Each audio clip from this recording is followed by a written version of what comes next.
As some people might know, glitches can be incredibly frustrating. With the growing complexity of games, it's just unrealistic to expect everything to work consistently.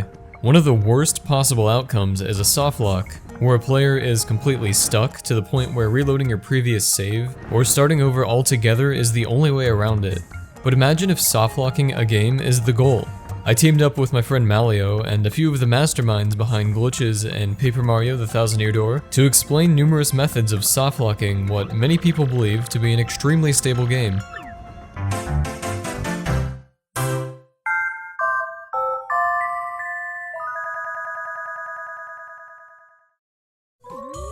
Our first softlock can be done virtually anywhere, so long as a flower point restoring item is in Mario's inventory.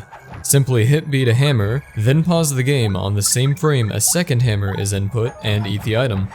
You'll notice Mario continues to hammer throughout the consumption sequence, stuck in an endless loop.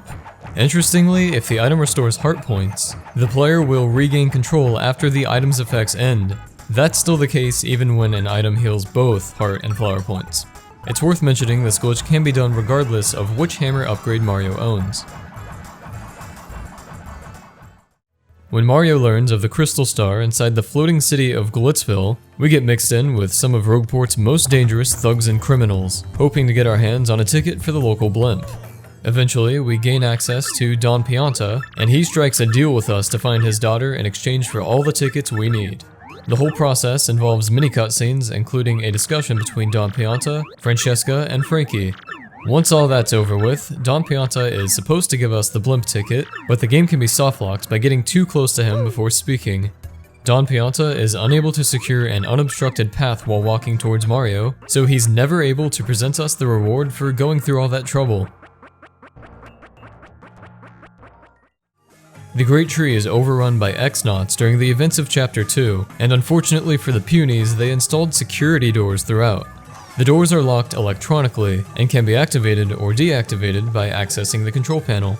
Simply set the door to deactive and open it immediately before it updates. Instead of a natural room transition, an odd cinematic takes place, and the door stops working halfway through.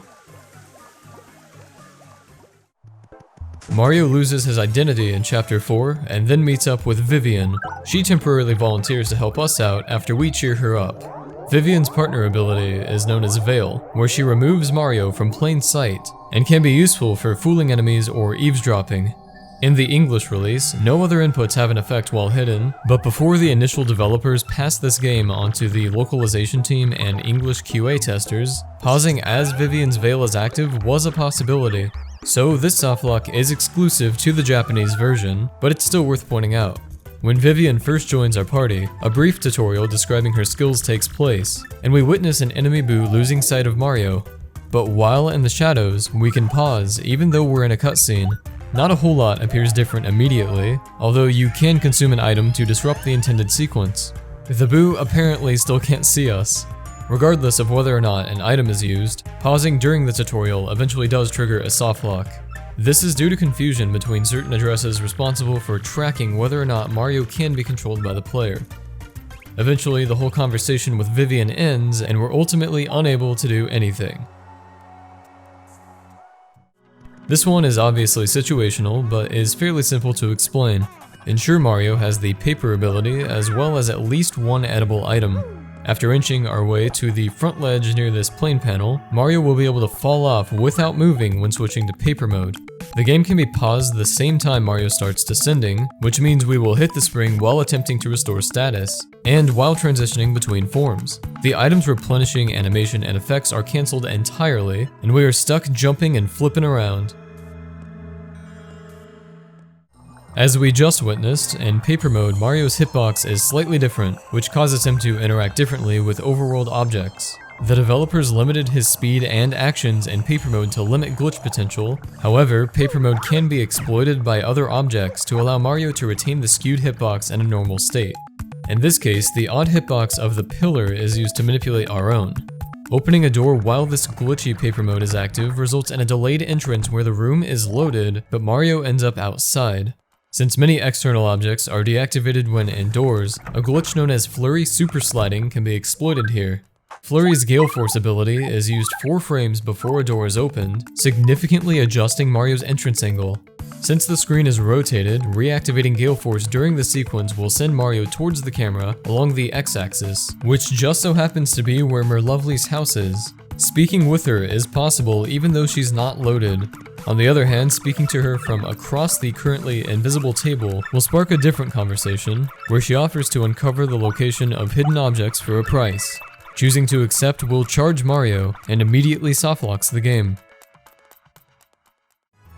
At the very beginning of the story, Mario arrives at the Rogueport Harbor and quickly runs into trouble with the X-Nauts. After Lord Crump is defeated and he calls on his henchmen, the earliest softlock in the game can be performed.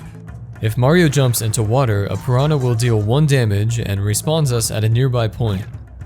In this room, Mario is expected to touch the dock before falling underwater, which updates his spawn position. In the event we jump around and bypass the dock altogether, Mario is relocated to the default edge of the harbor. The thing is, all the X-Nauts blocking Mario's path function as though they are nearby, since the developers extended their hitbox along the negative Z-axis. No matter what you try to do, Mario ends up permanently stuck, not even 5 minutes into a playthrough. Another Flurrie softlock takes place just before Chapter 3, while doing favors for Don Pianta. To gain an audience with the man himself, Mario must uncover a secret code known only to the Inn members through the Westside Goods Shop. Once business with Rogueport's Mafia equivalent clan is complete, the shopkeeper gives us her regards. Dialogue is set to appear when the shop door is opened, which also means a Flurrie Superslide can be done in the process. Inputting X to activate Flurrie 4 frames before opening it means we use her while walking out during the text box. Continuously mash X and Mario will slide out the door so fast, he detaches part of Flurrie's body while locked in this animation. The game can still be paused and an item can be eaten to cancel this effect. But if no consumable items are in Mario's inventory, this ends up requiring a soft reset. Partners can be switched out as well, but Mario continues using Flurrie to no avail. Flurrie Supersliding leads to a softlock. Again. Head inside the Rogueport Inn and make note of both Flavio's small text boxes and the dripping water upstairs. These 2 observable entities are programmed to begin playing when Mario enters the interior and to stop when Mario exits. But by Flurrie Supersliding from outside the upstairs door, we can offset our entrance position such that Mario remains outdoors. This means Flavio's text boxes and the second floor's leak are currently active, but we could open the downstairs door to load a second set of those entities. If you repeat this a total of 6 times, a softlock can be triggered by activating another text box. This is made more visually apparent by the water droplets, but the important part is to realize Flavio's endless story has been stacking and is now playing 7 times. When 8 text boxes are drawn on screen at one interval, the game recognizes it cannot handle more information, which hinders progression until the game is reset. Talk to Flavio at the proper time while 7 text boxes are already active, and the 8th will never load, forcing us to listen to Flavio's adventures forever. A special form of text storage is possible with the Ultra Jump when activating Goombella 4 frames before the first iteration of Mario's Spring Jump animation. At this time, partners temporarily disappear, but since Goombella's tattle was input at the perfect interval, her dialogue appears while we still have control of Mario. This glitch can be stacked multiple times until reaching up to 7 text boxes. If an 8th text box is spawned, the game locks up, which means this glitch can be used as a softlock setup in a few areas. This Cheep Cheep in Glitzville serves as an example where this is possible since a yes or no dialogue option is displayed following his default text box.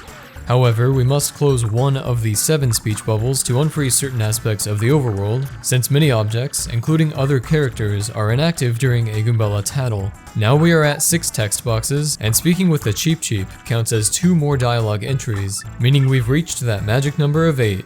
Even if the other speech bubbles are closed, the game requires resetting.